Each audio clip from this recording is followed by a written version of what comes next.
Welcome to Staffworks Explained. If you are here for the first time, please consider subscribing to this channel. If you are a repeat viewer, thank you for the support. This channel covers different topics from different parts of the world, but more focus is on Africa.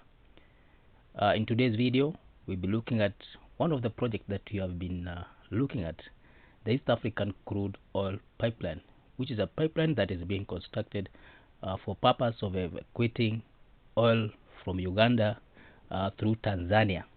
Finally, the construction work for this project, the East African Crude Oil Pipeline, Eacop, has started. In this video, we'll be looking at the key players in the construction phase, the construction sequence, the progress and the challenges that is meeting. We'll look at the local initiative, content initiative, the financing mix, which is the elephant in the room, and also we'll make a conclusion. The much anticipated construction of East African Crude Oil Pipeline, Eacop, has started. This marks a significant milestone for the 1,443 kilometers pipeline project stretching from Hoima district in western Uganda to Tanzania Tanga port.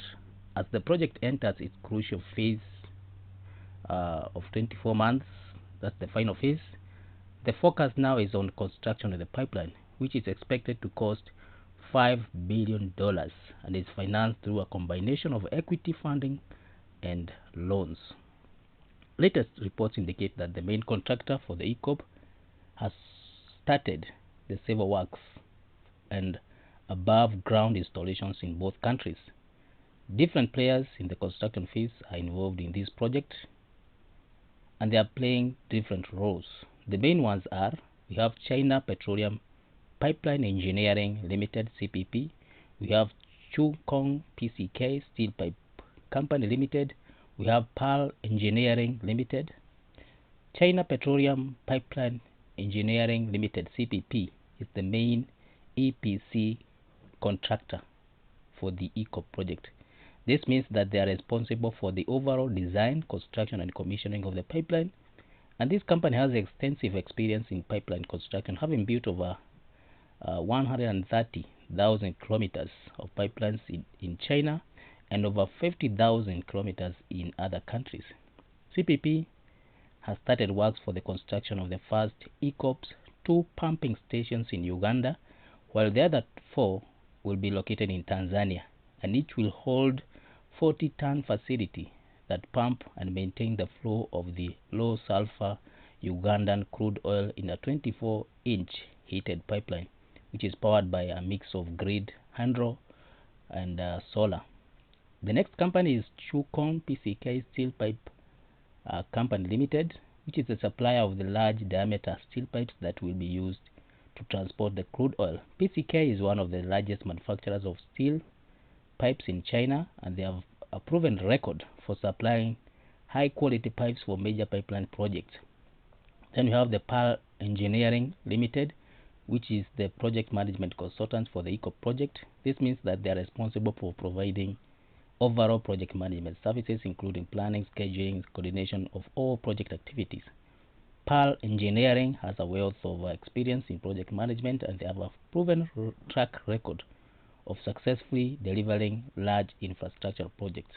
Pearl Engineering Ltd has handed over one of the sites that will accommodate main camp pipe yard and pump stations, one in Hoima district, to the pipeline main contractor, which is China Petroleum Pipeline Engineering Ltd, CPP. Pearl Engineering is handing over the site to CPP to start works at pump station 1. Then they will leave to work on another site in Tanzania near Singinda.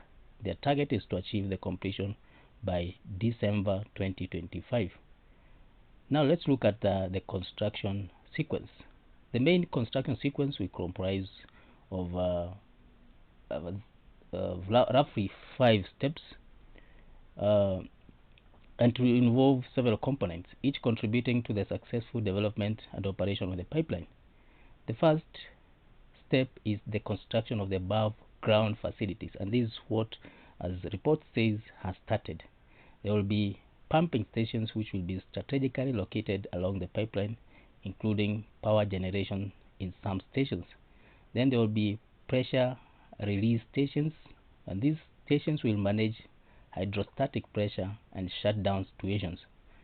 They will also have a component of block valve stations which will be installed to limit inventory and isolate dedicated pipeline sections powered by solar energy and located underground. Then there will be electric substations that will manage the heating of the pipeline, and also access roads where new or upgraded permanent roads will be constructed. The second component is construction of marine terminal and jetty. Marine terminal serves as the final storage facility for crude oil before it is loaded onto tankers for export. The terminal consists of 4 storage tanks, each with a capacity of 500,000 barrels, provided a total storage capacity of 2 million barrels. The jetty is a 2-kilometer long structure that extends into Tanga Bay, reaching a water depth of 23 meters. It provides a safe and secure berthing location for tankers to load crude oil from the marine terminal. The jetty is designed to accommodate tankers with a capacity of up to 2 million barrels. Then there is a component of solar farms. The project is incorporating solar farms as part of efforts to reduce greenhouse gas emission. The solar farms will generate power for the pipeline's pumping station, reduce the need to rely on fossil fuels. Eacop plans to install 5 solar farms along the pipeline route in Tanzania. The farms will have a total capacity of 60 megawatts, which is enough to generate about 150 gigawatt hours of electricity per year. This is equivalent to annual electricity consumption of about 100,000 households. Eacop estimates that the solar farms will reduce the project carbon footprint by up to 60%. This is a significant reduction as pipeline is expected to emit 34 million tons of carbon dioxide per year. Although this is controversial given that the project itself is a fossil fuel project. Then there is construction of the pipeline, which is the main work. The 18-meter pipe length will be transported from the coast to the courtyard for thermal insulation and protective coating. This process involves applying a layer of insulation to the pipes to prevent heat loss and protect them from corrosion. Once the pipes are coated, they will be transported to the right of way, where they will be strung out along the cleared path. The welding process will then take place, joining the pipes together to form a continuous pipeline. After the welding, the joints will be inspected to ensure that they are properly sealed. A final coating of protection and insulation will then be applied to the joints to ensure that they are durable and resistant to corrosion. The welded pipeline will then be lowered into a pre-dug trench. In some areas, auger boring or horizontal direction drilling will be used to cross sensitive areas such as rivers or roads. Auger boring involves using a corkscrew-shaped drill to create a tunnel under the ground, while horizontal direction drilling involves using a drilling rig to create a tunnel under the ground while controlling the direction of the drill. Fiber-optic cables will be laid on top of the buried pipeline to provide communication and monitoring capabilities. High-voltage electric cables will be buried in a separate trench to provide power to the pipeline's pumping stations. Once the pipeline is installed, the trench will be backfilled with soil and rocks. The surface topsoil will then be reinstated and vegetation will be restored. This will help to minimize the environmental impact of the pipeline construction. Let's now look at the progress that has been made and the challenges that this project is meeting. After years of postponement, it remains to be seen if Eacop is finally out of the woods. For instance, while the works on the above ground installations, as we have seen, are gathering pace, works on the main facility, the 1,443 kilometers buried pipeline, are yet to start, as the line pipes are yet to arrive at the main camps and pipe yards to enable teams to trench and string them, as is ongoing upstream at Kingfisher and Tilenga projects. The upstream projects along an Eacop are meant to be developed simultaneously, and the project developers are getting edgy over the pipeline space, fearing more delays. Technical, operational, and financial delays could impact the completion of the project and delivery of the first oil on schedule, and that is in 2025. Last month, Ernest Rubondo, the executive director of the Petroleum Authority of Uganda, led a delegation to Beijing to verify and validate Eacop and Kingfisher development project activities in China to ensure that they were in line with Uganda's accelerated timelines. The team visited Panyu Chu Kong PCK Steel Pipe Company Ltd mill in one of the cities in China as part of verification and validation visit to the Kingfisher's development and Eacop project activities in China ahead of the accelerated timelines for the Uganda's oil project. PCK, the firm which is contracted to supply pipelines to Eacop, gave assurances that the first batch of 100 kilometers of pipes are complete and in the process of being delivered to Tanga Port in Tanzania. However, the Ugandan Ministry of Energy told Parliament recently that thermal insulation plant in Zenga, Tanzania, the facility that will coat and form the pipelines before they are transported to the site for laying, is 95% complete. Government in January 2023 issued a permit to the Eacop company to construct the pipeline. The progress for detailed design for the Eacop pipeline and its facilities is being undertaken by a Woolley in London and Dar es Salaam, and this process is currently standing at 66% according to the Government Ministry of Energy. On the sidelines of the African Energy Week in Cape Town last month, the Minister for Energy hinted that there is a slow pace, especially when it comes to project financial space, and this is also a concern. She said that the Chinese lender Sinosure, which is financing Eacop debt, was not moving at the same pace as the project developers. She explains that Sinosure had suggested that it would announce its final decision on project by June next year, that is in 2024, and this is potentially too late given that Eacop civil works are currently running on equity financing from the shareholders, that is Total, which owns 62%, SNOC, which owns around 9%, and Uganda and Tanzania oil companies which own 15% each. So the money that is being used for the civil works is coming from the equity. The loans have not yet been delivered, and this to some extent may cause some delays in the project. The minister says that they need about $3 billion to complete to conclude the financing of the crude pipeline, and the more delay there is, the more expensive the project may become. So from the words of the minister, it's like they have $2 billion which is coming from equity from the various shareholders. Now what is remaining is $3 billion. This is a lot of money, and there's no ready assurance that this money will be available when it's needed. So as the minister says, when it's not coming at the right time, when it's needed, it might cause delay, and delays, as we know, in any project make it expensive. The minister says Uganda's oil projects have suffered delays and shifted delivery times due to activist campaign that have affected the project.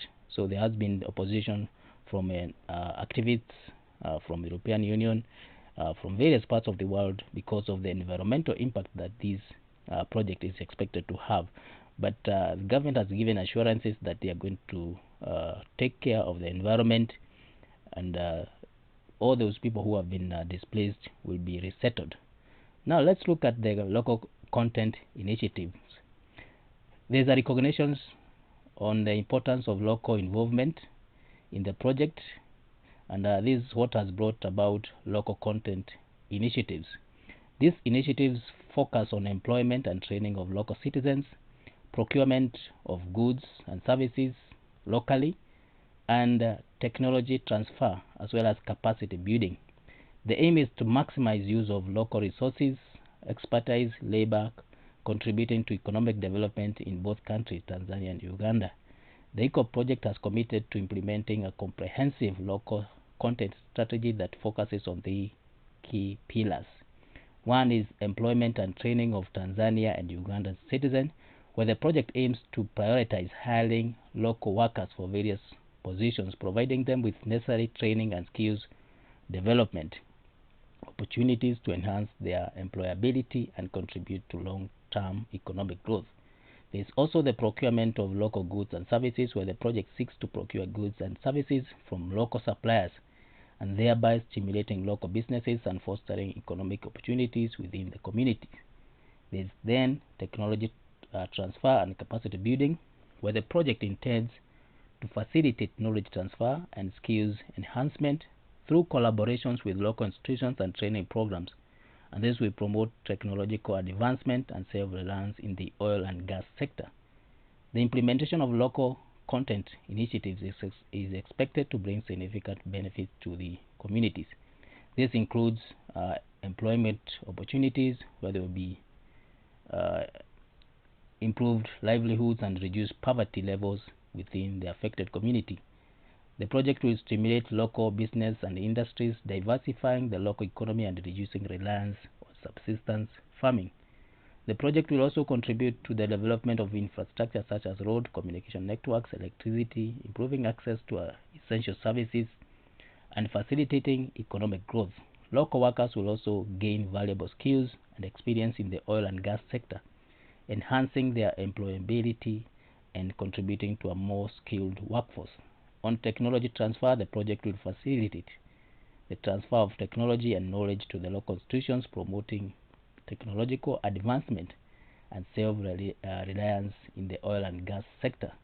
Then there is revenue generation, where local businesses will benefit from increased revenue opportunities through the procurement of goods and services, contributing to economic growth and tax generation. However, effective implementation of local content initiatives requires careful planning.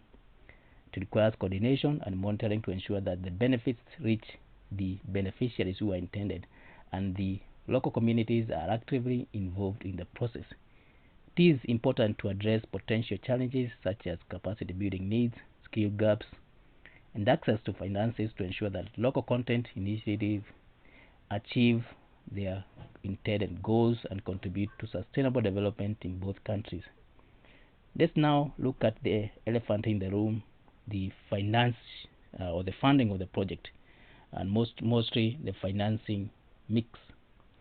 The financing mix for the Eacop project is expected to consist of a combination of equity and loan financing. The project is estimated to cost around $5 billion. And the financing structure will be designed to ensure that the project financial viability and sustainability is ensured.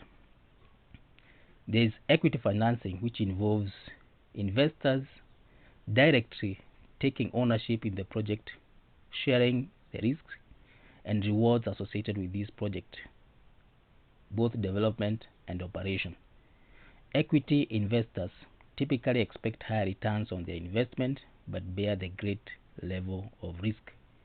Potential equity investors for the Eacop include the project sponsors. The project sponsors are Total Energies, which is a shareholder with 62% shareholding, Tanzania Petroleum Development Corporation, and Ugandan National Oil Companies, each having 15%, and then we have SNOC of China, and these will contribute to equity to the project based on their shareholding capacity. Then we have institutional investors such as pension funds, sovereign wealth funds, private equity firms could also participate in the equity financing of this project. Then we have development financial or finance institutions such as African Development Bank and others. We are not saying that these are involved, but they could provide equity financing to support the project development and promote economic growth in the region. We are not sure of which other equity investors are in this project apart from the shareholders. There's the loan financing component, which is now the big elephant in the room. This money has all been coming. There has been withdrawal of potential funders of this project, and some have outrightly said that they cannot support this project because of its nature, especially when it comes to climate change. Loan financing involves borrowing funds from lenders with an obligation to repay the loan, principal and interest over a specified period of time. Loan financing typically offers lower returns to the lenders than equity financing, but also carries lower risks.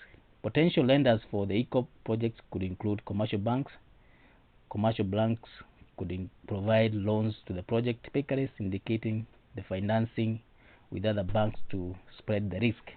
There's also export credit agencies such as Export Import Bank of China, among others, and this could provide financing support to the project backed by their government guarantees. There is also international financial institutions such as World Bank, IFC, among others, although these ones are not supporting the project. So such kind of institutions could provide loans to the project, and they are often subject to environmental and social safeguards. The specific allocation of equity and loan financing for the Eacop, as you have seen, may depend on various factors, which include project risk profile, investors' appetite, the financing terms offered by the lenders. The balanced financing mix will aim to optimize the project financial structure while ensuring its long-term sustainability. The financing of Eacop project will play a crucial role in determining the success of this project and the impact it will have on the region. A well-structured financing plan will attract investors and lenders, ensuring that the project has the necessary financial resources to proceed while managing risks and ensuring long-term viability. It is important to note that the specifics of financial mix, including the proportion of equity and loan financing, terms and conditions of the loans, and the identity of the lenders, has not yet been finalized. Negotiations between the project sponsors and potential investors and the lenders is ongoing. The importance of a balanced financing mix, as highlighted, is crucial for optimizing the project financial structure. It allows for the mitigation of risks associated with both equity and debt financing. The ongoing negotiations between project sponsors, potential investors, and lenders will be instrumental in finalizing the specifics of the financing plan. Moreover, the consideration of the environmental and social safeguards by the financial institutions talks of growing emphasis on sustainable and responsible project development. As negotiations progress, it will be interesting to see how the financing mix evolves to meet specific needs and circumstances of the Eacop project. The successful conclusion of these negotiations will not only secure the necessary financial resources for the project, but also contribute to its long-term sustainability and positive impact on the East African region. And now on the conclusion, we see that in the embarking of the construction phase of the Eacop, the project has now reached a pivotal juncture that promises transformative impacts on the region's energy landscape. As China Petroleum Pipeline Engineering Ltd (CPP), PCK, and Pearl Engineering take center stage in their respective roles, the comprehensive construction plans unfolds with strategic precision. The initiations of the construction of the above ground installations, the pipeline itself, and the marine terminal, and consideration of the solar farms lay that the multifaceted nature of these ambitious project. The commitment to the local initiatives further demonstrates a dedication not only to economic development, but also to empower the community that is living along the pipeline. Challenges persist. There will be delays. There has been delays. especially in the arrival of the line pipes. These have raised concern. The project phase has become focal point of attention. Stakeholders are keenly observing how these challenges will be navigated to uphold the project timelines and delivery commitment. As financing negotiations proceed, the blend of equity and loan structuring emerges as a critical component in shaping the project financial landscape. Striking the right balance will be the key to optimizing financial structures, managing risk effectively, and ensuring the long-term sustainability of the project. The Eacop construction represents a groundbreaking venture that goes beyond physical laying of pipes. It is a catalyst for economic growth, technological advancement, and sustainable practices. The success of ongoing negotiations and the ability to overcome challenges and continued adherence to local content initiatives will determine not only the completion of the project, but also enduring impact on the East African region. The East African crude oil pipeline is poised to leave an indelible mark on the energy sector, setting the stage for a new era of collaboration, development, and prosperity. So we'll be doing further videos to see how the project has progressed, whether the challenges that has been highlighted will be overcome, and how generally the project benefits Uganda, Tanzania, and the whole of East African region. So thank you for reaching this far. You can leave a comment about your thoughts about this final phase of the project. Share the video, and also hit the notification bell so that whenever you upload a new video, you are notified. So thank you and welcome for more videos in future.